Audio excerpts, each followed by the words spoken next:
வணக்கம். என் தமிழ்நாடு செய்திகளை வழங்குவதற்காக நான் ஷமினா.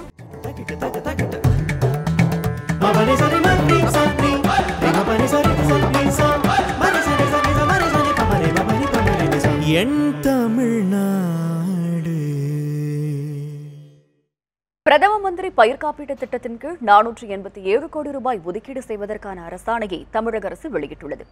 வறட்சி மற்றும் இயற்கை சீற்றங்களால் பாதிக்கப்பட்ட விவசாயிகளின் சுமையை குறைக்கும் வகையில் இந்த நடவடிக்கை மேற்கொள்ளப்பட்டுள்ளது. இதற்கான அரசாணையை தமிழக வேளாண் துறை அமைச்சகம் வெளியிட்டுள்ளது. பிரதம மந்திரி பயிர் காப்பீட்டு திட்டத்தின் கீழ் ஒதுக்கப்பட்டுள்ள நிதி சென்னை தவிர பிற மாவட்டங்களுக்காக ஒதுக்கப்பட்டுள்ளதாக தமிழக வேளாண் துறை அமைச்சகம் அறிவித்துள்ளது. 2017-18 நிதியாண்டிற்கு செங்கோட்டை புனலூர் ரயில் சேவை தொடங்கும் என மதுரை கோட்ட மேலாளர் நீனு இந்திரேயா தெரிவித்துள்ளார். நெல்லை சந்திப்பு ரயில் நிலையத்தில் அடிப்படை கட்டமைப்பு பணிகளை மேம்படுத்துதல் உள்ளிட்டவை குறித்து ரயில்வே அதிகாரிகளுடன் மதுரை கோட்ட மேலாளர் நீனு இந்திரேயா ஆலோசனை நடத்தினார். பின்னர் நெல்லை ரயில் நிலையத்திலும் அவர் ஆய்வு மேற்கொண்டார். பின்னர் செய்தியாளர்களுடன் பேசிய நீனு இந்திரேயா 2017-18 நிதியாண்டிற்குள் செங்கோட்டை புனலூர் அகரலையில் பாதை பணிகள் முடிந்து ரயில் சேவை தொடங்கும் என தெரிவித்தார். மேலும் நெல்லை கன்னியாகுமரி ரயில்களில் பொதுப்பெட்டிகள் கூடுதலாக இணைக்க வாய்ப்பில்லை எனவும் அவர் தெரிவித்தார். மறைந்த திரைப்பட பாடலாசிரியர் நா. காமராசரின் இறுதிச் சடங்கு அவரது சொந்த ஊரான போடி அருகே உள்ள தர்மத்துப்பட்டியில் நாளை நடைபெறுகிறது. தமிழ் சினிமா உலகின் ஜாம்பவான்களான எம்ஜிஆர், சிவாஜி, ரஜினி, கமன், மோகன் உள்ளிட்ட ஏராளமான பிரபலங்களுக்கு பாடல் எழுதியவர் நா. காமராசர். 77 வயதான அவர் உடல்நலக்குறைவால் நேற்று இரவு சென்னையில் காலமானார். இந்நிலையில் திரைப்பிரபலங்கள் பலர் அவரது உடலுக்கு இறுதி அஞ்சலி செலுத்தி வருகின்றனர். அவர் சென்னையில் தங்கியிருந்தாலும் அவரது உடல் சொந்த ஊரான தேனி மாவட்டம் தர்மத்துப்பட்டியில் அடக்கம் செய்யப்படுகிறது. இதற்கான ஏற்பாடுகளை உறவினர்கள் செய்து வருகின்றனர். புரட்சித் தலைவர் எம்ஜிஆர் அவருக்கு பாட்டு எழுதி அதில் பேர் வாங்கினார். நிறையா சினிமா பாடல் மற்றபடி நிறையா பாடி இது பண்ணியிருக்காரு. தருமபுரி மாவட்டம் பாலக்கோட்டை அடுத்த முக்குளம் மற்றும் சாமையார் குட்டாய் பகுதிகளில் வீசிய சூறைக்காற்றினால் 25க்கும் மேற்பட்ட கூரை வீடுகள் சேதமடைந்தன. பாலக்கோட்டை சுற்றியுள்ள பகுதிகளில் நேற்று மழையுடன் சூறைக்காற்றும் வீசியது. இதில் 100 ஆண்டுகள் பழமையான புளியமரம் ஒன்று சாய்ந்ததில் விவசாயி முருகன் என்பவரின் வீடு முற்றிலும் சேதமடைந்தது. இதேபோல் சூறைக்காற்றில் சிக்கி 10க்கும் மேற்பட்ட மின்கம்பங்கள் விழுந்ததால் மின்சாரம் துண்டிக்கப்பட்டது. தகவல் அறிந்த காரிமங்கலம் வட்டாட்சியர் மற்றும் அதிகாரிகள் சேதமடைந்த பகுதிகளை பார்வையிட்டனர். அவர்களிடம் சேதமடைந்த வீடுகளுக்கு உரிய இழப்பீடு பெற்றுத்தர வேண்டும் என பாதிக்கப்பட்ட மக்கள் கோரிக்கை விடுத்தனர். சென்னை சிந்தாரிப்பேட்டையில் உள்ள மீன் அங்காடியை திருப்பி அளிக்க வலியுறுத்தி பொதுமக்கள் உண்ணாவிரத போராட்டம் நடத்தினர். சென்னை சிந்தாரிப்பேட்டையில் உள்ள 200 ஆண்டுகள் பழமையான மீன் மார்க்கெட் இடத்தை அதன் உரிமையாளர்கள் முன்னாள் காங்கிரஸ் எம்பி JM அருண் மற்றும் 28 கோடி ரூபாய்க்கு விற்றனர். இந்த மீன் மார்க்கெட்டை நம்பி 4000க்கும் மேற்பட்ட வியாபாரிகள் உள்ளனர். இந்நிலையில் மீன் மார்க்கெட் ஆருண் தரப்பினருக்கு கை மாறியதும் வாடகை வாங்குவதில் கெடிபிடிகள் அதிகரித்ததால் சிறு வியாபாரிகள் அதிகம் பாதிக்கப்பட்டனர். இதனையடுத்து சிந்தாரிப்பேட்டை மீன் அங்காடியை திருப்பி அளிக்க வலியுறுத்தி பொதுமக்கள் உண்ணாவிரத போராட்டம் நடத்தினர். மேலும் மீன் மார்க்கெட்டில் காலமாக கடைகளை நடத்தி வருபவர்களுக்கு அவர்களின் பெயரில் இடத்தை கிரயம் செய்து தர வேண்டும் எனவும் அவர்கள் வலியுறுத்தினர். 203 வருடம் பழமை வாய்ந்த மார்க்கெட், பாரம்பரிய மார்க்கெட் மறுபடியும் தனியார் வசம் ஒப்படைக்க வேண்டாம் என்று எங்களுடைய எங்கள் சங்கத்தின் முக்கிய கோரிக்கையாக உள்ளதால் அரசாங்கம் தலையிட்டு இதில் சுமூக தீர்வு காண வேண்டும் என்று கேட்டுக்கொள்கிறோம். முன்னாள் மின்துறை அமைச்சர் நத்தம் விஸ்வநாதன் மீது வழக்கு பதிவு செய்ய திருச்சி நீதிமன்றம் உத்தரவு பிறப்பித்துள்ளது. 50 லட்சம் ரூபாய் லஞ்சம் வாங்கியதாக கூறிய சூரிய மின்சக்தி திட்டத்திற்கு அனுமதி வழங்க 50 லட்சம் ரூபாய் லஞ்சம் வாங்கியதாக முன்னாள் அமைச்சர் நத்தம் விஸ்வநாதன் மீது நடவடிக்கை எடுக்க வேண்டும் என திருச்சி காஜாமலை பகுதியைச் சேர்ந்த லோகநாதன் என்பவர் மனு தாக்கல் செய்திருந்தார். இந்த மனுவை விசாரித்த திருச்சி குற்றவியல் நீதிமன்றம் முன்னாள் மின்துறை அமைச்சர் நத்தம் விஸ்வநாதன் மீது வழக்கு பதிவு செய்ய உத்தரவு பிறப்பித்துள்ளது. இந்த புகாரில் தொடர்புடைய காமராஜ், அருண்குமார், பாஸ்கர் ஆகியோர் மீதும் வழக்கு பதிவு செய்ய திருச்சி போலீசாருக்கு உத்தரவிடப்பட்டுள்ளது. சேலம் மாவட்டம் ஓமலூர் அருகே 10ஆம் வகுப்பு மாணவியை பாலியல் வன்கொடுமை செய்த வாலிபரை போக்சோ சட்டத்தில் போலீசார் கைது செய்தனர். ஓமலூர் அருகே உள்ள மானத்தால் ஊராட்சி பகுதியைச் சேர்ந்த சரவணன் பட்டு நெசவு தொழில் செய்து வருகிறார். இவர் 10ஆம் வகுப்பு மாணவியை ஆசை வார்த்தைகள் கூறி பாலியல் வன்கொடுமை செய்துள்ளார். இதுகுறித்து மாணவியின் பாட்டி கொடுத்த புகாரின் பேரில் போலீசார் வழக்கு பதிவு செய்து விசாரணை நடத்தினர். இதில் பாலியல் வன்கொடுமை உறுதி செய்யப்பட்டதால் போக்சோ சட்டத்தின் மூலம் சரவணனை போலீசார் கைது செய்தனர். பின்னர் மாவட்ட மகிழா நீதிமன்றத்தில் ஆஜர்படுத்தி சேலம் மத்திய சிறையில் அடைத்தனர். மேலும் பாலியல் வன்கொடுமைக்கு உள்ளான மாணவி மருத்துவ பரிசோதனைக்கு பிறகு சிறார் காப்பகத்தில் வைக்கப்பட்டுள்ளார். தஞ்சையில் தவறான சிகிச்சையால் இளைஞர் உயிரிழந்ததாக கூறி உறவினர்கள் மருத்துவமனையை முற்றுகையிட்டு போராட்டத்தில் ஈடுபட்டனர். தஞ்சாவூர் மானம்புச்சாவடி பகுதியைச் சேர்ந்த சிவகுமாருக்கு உடல்நலம் பாதிப்பு ஏற்பட்டதால் அங்குள்ள தனியார் மருத்துவமனையில் அனுமதிக்கப்பட்டுள்ளார். இதனிடையே நேற்று இரவு அவருக்கு குடல்வால் அறுவை சிகிச்சை செய்யப்பட்டது. இதனிடையே சிகிச்சை பலனின்றி சிவகுமார் உயிரிழந்து விட்டதாக அவரது உறவினர்களிடம் மருத்துவர்கள் தெரிவித்தனர். தவறான சிகிச்சையால் சிவகுமார் இறந்ததாக கூறி அவரது உறவினர்கள் மருத்துவமனையை முற்றுகையிட்டு போராட்டம் நடத்தினர். மேலும் காவல்துறையின் உதவியுடன் தங்களை மிரட்டி சடலத்தை கட்டாயப்படுத்தி அரசு மருத்துவமனைக்கு எடுத்துச் செல்ல வைத்ததாகவும் அவர்கள் குற்றம் சாட்டினர். 1 மணிக்கு நம்ம வந்தால் இங்கே ஒரே பிரச்சனை. அப்புறம் தான் போலீஸ்காரங்க வந்து 4 மணிக்கு வந்து பாடி இங்கே போட விட பாடி எடுக்கிறீங்களா இல்லையா, இல்லைன்னா உங்களே எல்லாம் சார் அழைச்சி பண்ணோம். பாடி எடுக்கணும் சார், நாங்கள் எடுக்க மாட்டோம். காலையில் தடவை நீங்கள் எப்படி எடுக்கணும், மெனக்கிட்ட காரை கொண்டு வந்து பாடியை கொண்டு போயிட்டாங்க சார். எங்களுக்கு கோரிக்கை இந்த ஹாஸ்பிட்டல் ஸ்டீல் வைக்கணும் சார். இதனிடையே போராட்டத்தின் பொழுது அங்கு வந்த அதிமுக சட்டமன்ற உறுப்பினர் ரங்கசாமியை உறவினர்கள் முற்றுகையிட்டனர். மருத்துவமனை மீது நடவடிக்கை எடுக்க வேண்டும் என எம்எல்ஏவிடம் அவர்கள் வலியுறுத்தினர். ஏற்காடு கோடை விழா நாளை தொடங்க உள்ள நிலையில் அதற்கான ஏற்பாடுகள் தீவிரமாக நடைபெற்று வருகிறது. ஏழைகளின் ஊட்டி என்றழைக்கப்படும் ஏற்காட்டில் 42வது கோடை விழா நாளை தொடங்குகிறது. 3 நாட்கள் நடைபெறும் இவ்விழாவில் 1 லட்சத்திற்கும் மேற்பட்ட மலர் தொட்டிகள் வைக்கப்பட உள்ளன. இந்த கோடை விழாவிற்கு ஆயிரக்கணக்கான சுற்றுலா பயணிகள் வருவார்கள் என்று எதிர்பார்க்கப்படுகிறது. அதன் அடிப்படையில் வசதிகளை செய்து தரும் பணிகள் தீவிரப்படுத்தப்பட்டுள்ளன. சேலத்திலிருந்து ஏற்காடு செல்லும் மலைப்பாதையில் உள்ள குறுக்கலான இடங்கள் அகலப்படுத்தப்பட்டு தடுப்புச் சுவர்களில் வெள்ளையடிக்கும் பணி நடைபெறுகிறது. மேலும் ஆங்காங்கே சுற்றுலா பயணிகளை வரவேற்கும் விதமாக வரவேற்பு வளைவுகளும் அமைக்கப்பட்டுள்ளது. படகு இல்லத்தில் சுற்றுலா பயணிகள் எளிதாக படகு சவாரி செய்யும் வகையில் கூடுதல் படகுகள் வரவழைக்கப்பட்டு ஏற்காடு ஏரி தூய்மைப்படுத்தப்பட்டு புதுப்பொலிவுடன் காட்சியளிக்கிறது. 3 நாட்கள் நடைபெறும் இந்த விழாவினை தமிழக முதல்வர் எடப்பாடி பழனிசாமி மற்றும் தமிழக அமைச்சர்கள் துவக்கி வைக்க உள்ளதால் ஏற்காட்டில் முழுவீச்சில் கோடை விழா பணிகள் நடைபெற்று வருகின்றன. இப்போதான் இருக்க ஃபர்ஸ்ட் டைம் வரேன். எதிர்பார்த்ததை விட செம சூப்பராக இருக்குது. இங்கே ஃப்ளாஷ் ஷோ இன்னும் 2 டேஸில் நடக்க போது சொல்கிறாங்க. பட் இருந்தாலும் இப்போயே செமையாக இருக்குது. இன்னும் 2 டேஸ் வெயிட் பண்ணி பார்க்கணுன்னு ஆசையாக இருக்குது. பட் இருந்தாலும் இங்கே ரூம்ஸ் அது அவைலபிள் இருந்தனால நாங்கள் இன்றைக்கே எல்லாமே பார்த்துட்டு போகிறோம். நெல்லை தாமிரபரணி ஆற்றில் பச்சிளம் ஆண் குழந்தை வீசப்பட்ட சம்பவம் அதிர்ச்சியை ஏற்படுத்தியுள்ளது. நெல்லை கொக்கிரகுளம் தாமிரபரணி ஆற்று பாலத்திற்கு அடியில் பச்சிளம் குழந்தை உடல் கிடப்பதாக போலீசாருக்கு தகவல் கிடைத்தது. சம்பவ இடத்திற்கு வந்த போலீசார் பச்சிளம் குழந்தையின் உடலை கைப்பற்றினர். நெல்லை அரசு மருத்துவமனையில் பிறந்த ஆண் குழந்தையின் பாதி உடல் துணியால் சுற்றப்பட்ட நிலையில் கிடந்தது. மேலும் இடது கையில் கட்டப்பட்ட அட்டையில் தங்கமாரி கண்ணன் தம்பதியின் பெயரும் இடம்பெற்றிருந்தது. இந்த ஆண் குழந்தை குறை பிரசவத்தில் இறந்து பிறந்ததா அல்லது உயிருடன் ஆற்றில் வீசிய பின்பு இறந்ததா என்பது குறித்து போலீசார் வழக்கு பதிவு செய்து விசாரித்து வருகின்றனர். சென்னை பெரம்பூரில் நாய்க்குட்டி வளர்ப்பதில் ஏற்பட்ட போட்டியில் இளைஞர் அடித்து கொலை செய்யப்பட்ட சம்பவம் பெரும் பரபரப்பை ஏற்படுத்தியுள்ளது.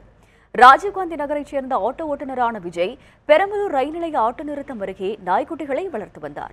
இதேபோல் அதே பகுதியைச் சேர்ந்த வெள்ளை என்பவரும் தெருநாய்க்குட்டியை வளர்த்து வந்ததாக கூறப்படுகிறது. இவர்கள் இருவருக்கும் இடையே நாய்க்குட்டி வளர்ப்பதில் முன்விரோதம் இருந்ததாக கூறப்படுகிறது. இந்நிலையில் ஒரே நாய்க்கு இருவரும் சொந்தம் கொண்டாடிய நிலையில் ஆத்திரமடைந்த வெள்ளை இரும்பு கம்பியால் விஜய் மண்டையில் தாக்கிவிட்டு தப்பி ஓடினார். இதில் படுகாயமடைந்த விஜய் ராஜீவ்காந்தி அரசு மருத்துவமனையில் சேர்க்கப்பட்டார். ஆனாலும் சிகிச்சை பலனளிக்காமல் அவர் உயிரிழந்தார். இதனிடையே தப்பி ஓடிய வெள்ளையனை போலீசார் கைது செய்து விசாரித்து வருகின்றனர். நாயை தூக்கி ஆட்டோவில் வச்சுட்டு தூக்கின்னு வந்துருக்குறான். வந்தவொடனே என்ன பண்ணிக்கிறான், இப்போ பின்னாடி பெரிய ராடு இருக்குது, எடுத்துன்னு வந்து ஒரு அடி அடிச்சுக்கிறான். இப்போ நல்லா லைனாக நின்று இருந்திருக்காங்க, யாரும் குரல் கூட கொடுக்கல. ஒரு விஜய் இது மாதிரி வராண்டான்னு சொல்லியிருந்தா கூட அவன் உஷாராயிட்டு தப்பிச்சு வந்துட்டுருப்பான். இவங்க யாருமே பயந்துக்குன்னு அந்த லாடி எடுத்துன்னு வரும்போது அவங்க யாருமே எதுவுமே சொல்ல கம்முன்னு இருந்துட்டுருக்கான். ஓடாந்து வெறியில் போட்டு 2 அடி அடிச்சிருக்கான். கீழே விழுந்த உடனே தூக்கி ஆட்டோவில் போட்டிருக்காங்க. ஆட்டோவில் போட்டு அங்கேயே ஒரு அவரை வச்சுட்டு இருந்துக்கிறாங்க. எல்லாமே ரத்தம் கித்தம் எல்லாமே போயிடுச்சு, ஒன்றுமே இல்லை. அந்த பாலத்திலே போயிட்டு அங்கேயே கீழே ஸ்டாண்டர்டாக வந்து நின்று இருந்தார். வண்டியை விட்டுட்டு ஒரு நாய் ஒன்று வச்சு பேசிகிட்டு இருந்தார். பேசினதுப்போ அங்கேருந்து அதான் அந்த பார்க்குற வெள்ளைன்னு சொல்கிறவர் வந்து கீழே வந்து கேட்டார். நாய் எடுத்துகிட்டு போனோன்னே ஏன்டா நாயை எடுத்துகிட்டு போகிற அப்படின்னு சொல்லிட்டு இவங்க 2 பேரும் வந்து நாங்கள் எல்லாமே இங்கே தான் நின்றுட்டோம். 2 பேரும் வந்து அங்கே சாதாரணமாக தான் பேசிகிட்டு இருந்தாங்க முதல்ல நாயை வச்சு. அதுக்கப்புறம் என்ன பிரச்சனை அப்படின்னு தெரியல. அவங்க 2 பேர் பேசினாங்க சரியில்ல. ஆளுக்கு அப்படியே அடிச்சுக்கல, சாதாரணமாக கைகலப்பாக தான் இருந்தது. திடீர்னு போய் தடுக்கி மறுபடியும் கூப்பிட்டு வந்தோன்னே மறுபடியும் என்னாச்சு, 2 பேரும் அங்கேருந்து ஒரு இவர் தள்ளி விடவோ அங்கேருந்து ஏதோ கையில் எடுத்துன்னு வந்தார் இரும்பு பழம் மாதிரி, இவர் ஏதோ எடுத்துன்னு போனார். 2 பேர் அடிக்கவோ அவர் தலையில் அடித்து கீழே இந்த இடத்துல விழுந்துட்டார். ஆரோக்கியா பாலில் எந்தவிதமான கலப்படமும் இல்லை என்றும் ரசாயனம் கலப்பதாக வந்த தகவலில் உண்மை இல்லை என்றும் ஹட்சன் அக்ரோ நிறுவனத்தின் நிர்வாகி இயக்குநர் சந்திரமோகன் தெரிவித்துள்ளார். சென்னையில் தனியார் ஹோட்டலில் செய்தியாளர்களுடன் பேசிய அவர், தனியார் நிறுவனங்களின் பாலில் ரசாயனம் கலப்பதாக அமைச்சர் ராஜேந்திர பாலாஜி பொத்தம் பொதுவாக குற்றம் சாட்டியிருப்பதாக தெரிவித்தார். எந்த நிறுவனத்தையும் குறிப்பிட்டு அமைச்சர் குற்றம் சாட்டவில்லை என்றும் அமைச்சரின் குற்றச்சாட்டு பொய்யானது என்றும் சந்திரமோகன் விளக்கமளித்தார். தொடர்ந்து பேசிய அவர், எந்த நேரத்திலும் எந்தவித பிரச்சினைக்கும் ஆரோக்கிய நிறுவனம் தயாராக இருப்பதாக கூறினார். நம்ம பால் கொள்முதல் பண்ணுறதுலேருந்து நம்ம விற்பனை வர்ற வரைக்கும் ப்ராசஸ் முதற்கொண்டு கோல்டு செயினை மெயின்டைன் பண்ணுறோம். அதனால் we don't require any additives. அதனால் நம்ம பாலில் எந்த கெமிக்கலோ எந்த ப்ரிசர்வேட்டிவோ எதுவும் கிடையவே கிடையாது. ரசாயனம் கலக்கவில்லை என தனியார் பால் நிறுவனங்கள் நிரூபிக்க தயாரா என தமிழக பால்வளத்துறை அமைச்சர் ராஜேந்திர பாலாஜி சவால் விடுத்துள்ளார். சென்னையில் செய்தியாளர்களுடன் பேசிய அவர் இதனை தெரிவித்தார். சரி, ஆனா கெட்டதான பழம், அழுகுனாதான பழம். பால்லாம் வெளியே எடுத்து வச்சா கெட்டு போகணும். ஆவின் பால் எடுத்து 5 மணி நேரத்தில் பிரிச்சு வெளியே எடுத்துச்சுன்னா 5 மணி நேரத்துக்கு மேலே தாங்காது, கெட்டு போயிடும். அதான் ஒரிஜினல் பால். தாய்ப்பாலுக்கு நிகரான பால் ஆவின் பால் தான். ஆவின் பாலை தான் சாப்பிடணும்.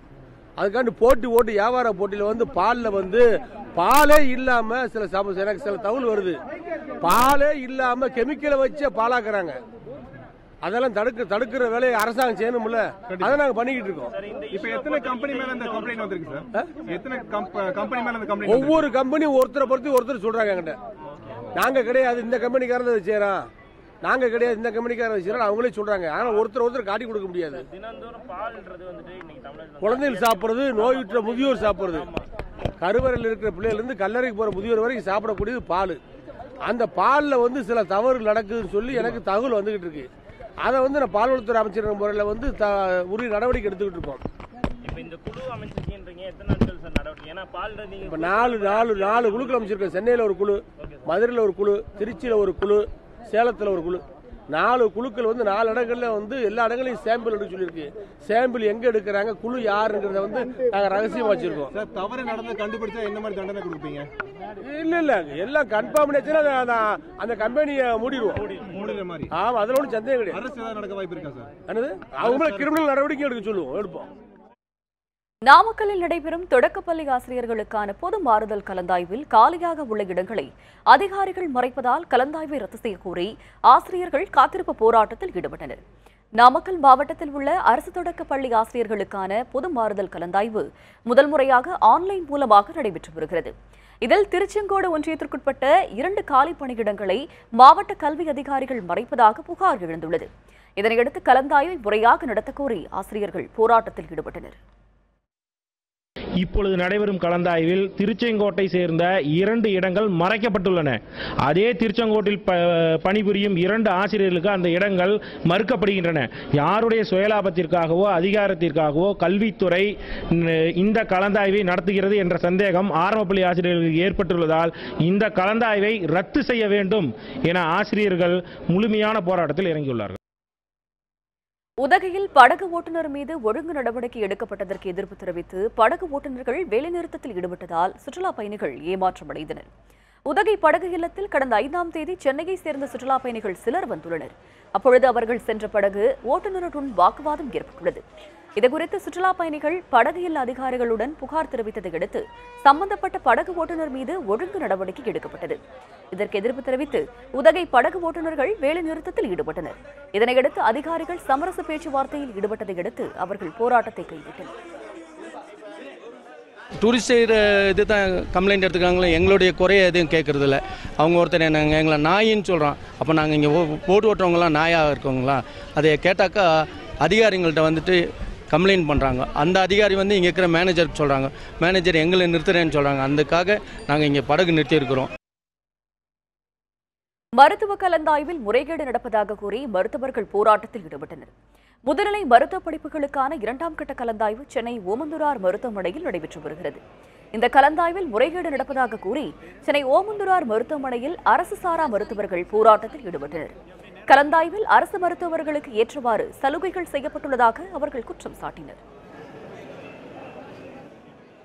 அந்த அவங்க போராட்டம் பண்ணதுக்கு தமிழக அரசாங்கம் என்ன பண்ணிருச்சுன்னா, medical council of India MCI சொன்ன ரூல்ஸை ஓவர் நைட்டில் மேனிப்புலேட் பண்ணி அதை தவறான முறையில் யூஸ் பண்ணி எல்லாத்தையும் அரசு மருத்துவர்களுக்கே கொடுத்துட்டாங்க. அரசு மருத்துவர்கள் இப்போ இந்த டைமில் இப்போ கவர்மெண்ட் இருக்கிற ஒரு சிச்சுவேஷனில் இந்த மாதிரி ஒரு போராட்டம் நடக்கும்போது ஒரு பிரச்சனை வந்துருன்றதுக்காக அரசு மருத்துவர்களை எப்படியாவது சமாளிக்கணுன்றதுக்காக எல்லா சீட்டையும் அவங்களுக்கு கவுன்சிலிங்கில் கொடுத்துட்டாங்க. மொத்தமாக இருக்கிற 712 சீட்டில் 705 சீட்டு வந்து கவர்மெண்ட் டாக்டர் எடுத்துட்டாங்க. வெறும் 7 சீட்டு மட்டும்தான் நாங்கள் அரசு அல்லாத டாக்டர்கள் எங்களுக்கு கிடைச்சது. மருத்துவம் பட்ட மேற்படிப்பு கலந்தாய்வுக்கு தடை விதிக்க சென்னை உயர்நீதிமன்றம் மறுப்பு தெரிவித்துள்ளது. இது தொடர்பாக மருத்துவர் பிரணீதா தாக்கல் செய்துள்ள மனு விடுமுறை கால சிறப்பு அமர்வு நீதிபதி சுந்தரேஷ் முன்பு விசாரணைக்கு வந்தது. அப்பொழுது கிராம பகுதிகளில் பணியாற்றும் அரசு மருத்துவர்கள் சார்பில் ஆஜரான வழக்கறிஞர்கள் மருத்துவ கவுன்சில் விதிகளின்படியே சலுகை மதிப்பெண்கள் வழங்கப்பட்டு வருவதாகவும் இதனை உயர்நீதிமன்றமும் உறுதி செய்திருப்பதை மேற்கோள் காட்டி வாதிட்டனர். மேலும் உயர்நீதிமன்றம் உத்தரவு அடிப்படையில்தான் முதுநிலை மருத்துவ படிப்புக்கான மாணவர் சேர்க்கை நடைபெறுவதாகவும் தெரிவித்தனர். அதேபோல அரசு தரப்பில் ஆஜரான வழக்கறிஞர் ராஜகோபால் உயர்நீதிமன்ற உத்தரவு மற்றும் மருத்துவ கவுன்சில் விதிகளுக்கு உட்பட்டே கிராம பகுதி அரசு மருத்துவர்களுக்கு சலுகை மதிப்பெண்கள் வழங்கப்படுவதாக கூறினார். அனைத்து தரப்பு வாதங்களையும் கேட்டறிந்த நீதிபதி சுந்தரேஷ் கலந்தாய்வுக்கு தடை விதிக்க மறுப்பு தெரிவித்தார். தற்பொழுது நடைபெறும் கலந்தாய்வு முடிவுகள் அனைத்தும் இந்த வழக்கின் இறுதி தீர்ப்புக்கு கட்டுப்பட்டது என்றும் அவர் தெரிவித்தார். மேலும் இந்த மனுவுக்கு பதிலளிக்க தமிழக அரசிற்கு உத்தரவிட்டு வழக்கு மீதான விசாரணையை தள்ளி வைத்தார்.